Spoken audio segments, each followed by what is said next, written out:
আজকে আমি একই ভিডিওতে আপনাদের তিন রকম রেসিপি করে দেখাবো, চিড়ের মোয়া, মুরির মোয়া আর নারকেলের নাড়ু। নমস্কার বন্ধুরা, আমার এই ছোট্ট চ্যানেলে আপনাদের সবাইকে স্বাগতম। আশা করি এই ভিডিওটা দেখার পর আপনাদের ভালো লাগবে। তো সবার আগে আমি বানিয়ে নেব চিড়ের মোয়া। তার জন্য একটা কড়াইতে দিয়ে দিচ্ছি চিড়ে। এবারে গ্যাসের ফ্লেমটা লো টু মিডিয়ামে রেখে এই চিড়েগুলো একটু ভালো করে ভেজে নিতে হবে। তবে বন্ধুরা, চিড়েগুলো ভাজার আগে কিন্তু অবশ্যই একটু চেলে ঝেড়ে পরিষ্কার করে নিতে হবে। দেখুন ৩-৪ মিনিট সময় ধরে এই চিড়েগুলো কিন্তু আমি খুব ভালো করে ভেজে নিয়েছি। এখন এই চিড়েগুলো আমি অন্য একটা পাত্রে তুলে নিচ্ছি আর এই একই রকম করে কিন্তু সবগুলো চিড়েই ভেজে নেব। একই রকম ভাবে আমি সবগুলো চিড়ে ভেজে নিয়েছি। এবারে ওই কড়াইতে দিয়ে দিচ্ছি একটু গুড়। এখানে আমি আখের গুড় দিয়ে দিলাম আর ওই বাটিটা ধুয়ে দিয়ে দিচ্ছি একটু জল। এবারে গ্যাসের ফ্লেমটা লো টু মিডিয়ামে রেখে এই গুড়টা খুব ভালো করে জাল দিয়ে নিতে হবে। তো দেখুন ৫ থেকে ৬ মিনিট সময় ধরে এই গুড় কিন্তু আমি খুব ভালো করে জাল দিয়ে নিয়েছি। দেখতেই পাচ্ছেন গুড়টা কিন্তু অনেকটা ঘন হয়ে গেছে। আর বন্ধুরা, গুড়টা যখন জাল হয়ে যাবে মানে মোয়া বানানোর জন্য একদম রেডি হয়ে যাবে, তখন কিন্তু গুড় থেকে খুব সুন্দর একটা গন্ধ বেরোবে। তবে বন্ধুরা, আপনাদের আরও একটু ভালোভাবে বোঝানোর জন্য আমি বলে দিচ্ছি, একটা বাটির মধ্যে নিয়ে নিচ্ছি একটুখানি জল। এই জলের মধ্যে একটুখানি গুড় দিয়ে যদি দেখেন এই গুড়টা জলের মধ্যে সঙ্গে সঙ্গে এরকম করে জমাট বেঁধে গেছে, তখন বুঝতে হবে এই গুড়টা ঠিকঠাক জাল হয়ে গেছে। দেখুন ঠিক এরকম।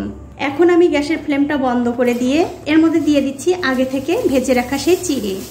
আমি আর অন্য পাত্রে দিলাম না, সরাসরি একদম এই গুড়ের মধ্যেই দিয়ে দিলাম। গুড়ের মধ্যে দেওয়ার পর খুব ভালো করে এই চিড়ের সঙ্গে মিশিয়ে নিতে হবে। আর এই কাজটা কিন্তু বন্ধুরা একটু ঝটপট করতে হবে।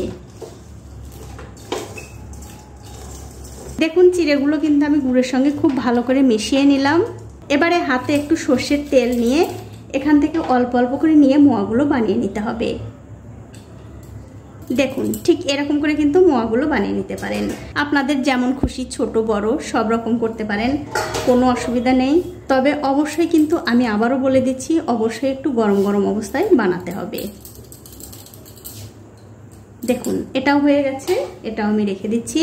আর এই একই রকম করে কিন্তু সবগুলোই বানিয়ে নেব। চিড়ের মোয়া কিন্তু বানানো হয়ে গেছে। এবারে আমি বানিয়ে নেব মুড়ির মোয়া। তার জন্য আরও একটু গুড় আমি কড়াইতে দিয়ে দিলাম। এবারে গ্যাসের ফ্লেমটা মিডিয়ামে রেখে এই গুঁড়ো কিন্তু আমি খুব ভালো করে জাল দিয়ে নেব।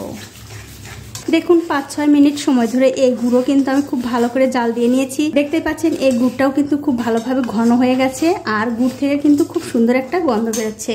এবারে গ্যাসের ফ্লেমটা বন্ধ করে দিয়ে দেখতে পাচ্ছেন একটা হাঁড়িতে আমি কিছু মুড়ি নিয়েছি। তবে বন্ধুরা, আপনাদের আরও একটু ভালোভাবে বুঝিয়ে দিচ্ছি। একটুখানি গুড় এই মুড়ির মধ্যে দিয়ে একটা খুন্তি দিয়ে এরকম করে নাড়াচাড়া করে যদি দেখেন এই মুড়ির মধ্যে গুড়টা খুব ভালোভাবে মানে মোয়ার মতো হয়ে যাচ্ছে, তখন বুঝতে হবে এই গুড় একদম ঠিকঠাক জাল হয়ে গেছে। দেখুন ঠিক এরকম। যদি দেখেন এই মুড়িগুলো মানে জমাট বাঁধছে না, এক জায়গায় হচ্ছে না, তখন কিন্তু বুঝতে হবে গুড়টা আর একটু জাল হবে। দেখুন এটা কিন্তু মোয়া হয়ে যাচ্ছে, তার মানে গুড় একদম ঠিকঠাক জাল হয়েছে। এখন আমি এই গুড়টা মুড়ির মধ্যে ঢেলে দিচ্ছি। ঢেলে দেওয়ার পর এই মুড়ির সঙ্গে গুড়টা খুব ভালো করে মিশিয়ে নিতে হবে।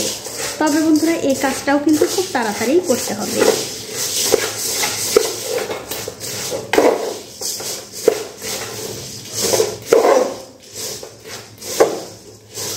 দেখুন গুড় কিন্তু মুড়ির সঙ্গে খুব ভালো করে মিশিয়ে নিলাম। তারপর হাতে সামান্য একটু সর্ষের তেল নিয়ে এখান থেকে মোয়াগুলো খুব তাড়াতাড়ি বানিয়ে নিতে হবে। দেখুন এটা কিন্তু হয়ে গেছে, এটা আমি রেখে দিচ্ছি।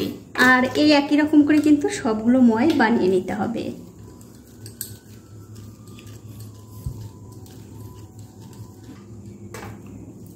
তো মুড়ির মোয়া কিন্তু আমার বানানো হয়ে গেছে। এবার আমি বানিয়ে দেখাবো নারকেলের নাড়ু। তো নারকেলের নাড়ু বানাবার জন্য একটা কড়াইতে দিয়ে দিলাম 1 বাটি নারকেল কোড়া আর তার সাথেই দিয়ে দিচ্ছি 1 বাটি চিনি।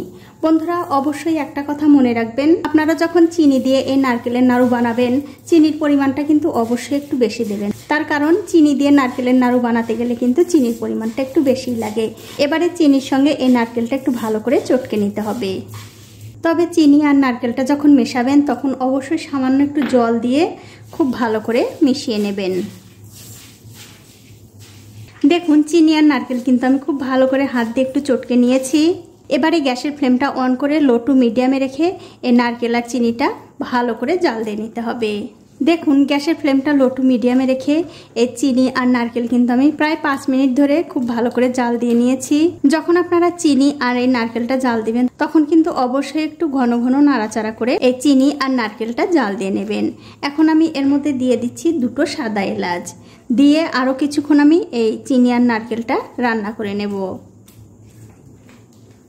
দেখুন প্রায় 10-15 মিনিট সময় ধরে আমি আবারও খুব ভালো করে এই নারকেল আর চিনিটা জাল দিয়ে নিয়েছি। দেখতেই পাচ্ছেন নারকেল আর চিনিটা কিন্তু অনেকটা আঠালো আঠালো ভাব চলে এসছে, মানে মাখো মাখো একটা ভাব চলে এসছে। ঠিক এরকম অবস্থায় কিন্তু গ্যাসের ফ্লেমটা বন্ধ করে দিতে হবে। এখন আমি গ্যাসের ফ্লেমটা বন্ধ করে দিয়ে একটুখানি ঠান্ডা করে নেব। দেখুন এই নারকেলটা কিন্তু আমি ভালো করে ঠান্ডা করে নিয়েছি। তবে বন্ধুরা ঠান্ডা কিন্তু একেবারে করা যাবে না, একটু গরম গরম অবস্থায় কিন্তু এই নারকেলের নাড়ুগুলো বানিয়ে নিতে হবে। তবে বন্ধুরা আমি এখানে আপনাদের আরও একটা কথা বলে দিচ্ছি, এই যে দেখছেন নারকেলের নাড়ুটা একদম সাদা ধবধবে। আপনারা একটু ধৈর্য ধরে সময় নিয়ে এই নারকেল আর চিনিটা জাল দেবেন, তাহলেই দেখবেন একদম সাদা ধবধবে নারকেলের নাড়ু হয়ে গেছে। দেখুন এটা কিন্তু হয়ে গেছে, এটা আমি রেখে দিচ্ছি। আর এই একই রকম করে কিন্তু সবগুলো নাড়ুই বানিয়ে নিতে হবে। তো বন্ধুরা আমার কিন্তু সবগুলো নাড়ু মোয়া বানানো শেষ। এইভাবে নাড়ু মোয়া বানিয়ে কিন্তু আপনারা পুজোর দিনে খেতে পারেন, আবার পুজো ছাড়া এমনিতেও বানিয়ে খেতে পারেন। আর আমার আজকের এই নাড়ু মোয়া বানানোর ভিডিওটা যদি আপনাদের ভালো লেগে থাকে অবশ্যই একটা লাইক, কমেন্ট আর শেয়ার করতে ভুলবেন না।